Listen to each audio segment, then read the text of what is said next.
Sir medical కాలేజీల విషయంలో కూడా మీరు వచ్చి 100 డేస్ కూడా కంప్లీట్ కాలేదు.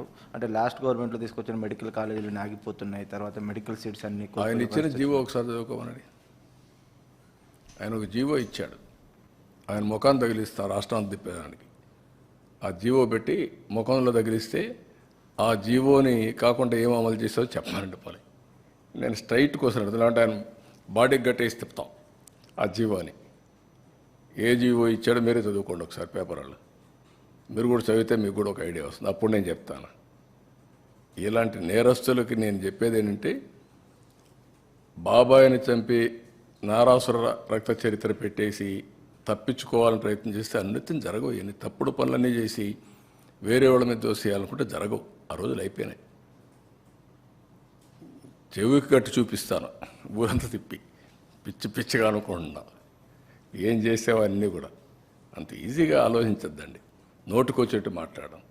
నిన్న ఏం చేశారో అది మర్చిపోయి ఈరోజు దాని మీద వాళ్ళు విమర్శించే పరిస్థితికి వచ్చారు. ఆ జీవో ఒకసారి చదవండి, నేను చెప్పను. చెప్తే మీకు రహస్యం పోతుంది, సీక్రెట్ పోతుంది. You read that. What issued the GO in private colleges, you read that, దెన్ మాట్లాడదాం. పబ్లిక్లోకి పర్టికులర్గా ప్రభుత్వం మీద ఒక నెగిటివ్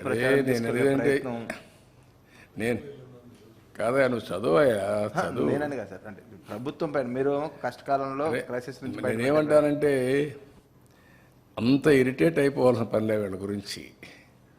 ఇరిటేట్ అయిపోతే వచ్చేది కూడా ఏం లేదు. వీళ్ళు చెల్లని కాసులు ఇవే చేస్తారు. నేరస్తులు ఏమంటారు, ఇదే చేస్తూ ఉంటారు.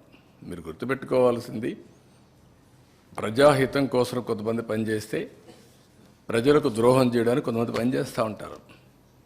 ఇప్పుడు కాదు, కలియుగంలో కాదు, త్రేతాయుగంలో కూడా చూసాం, ద్వాపరయుగంలో కూడా చూసాం. ఆ రోజు కూడా యజ్ఞాలు చేసేవాళ్ళు రాజులు, రాక్షసులు వచ్చి చెడగొట్టేవాళ్ళు. రాక్షసుల మీద పోరాడుతూ యజ్ఞాలు చేసే పరిస్థితి ఇప్పుడంతే. It is a continuous process.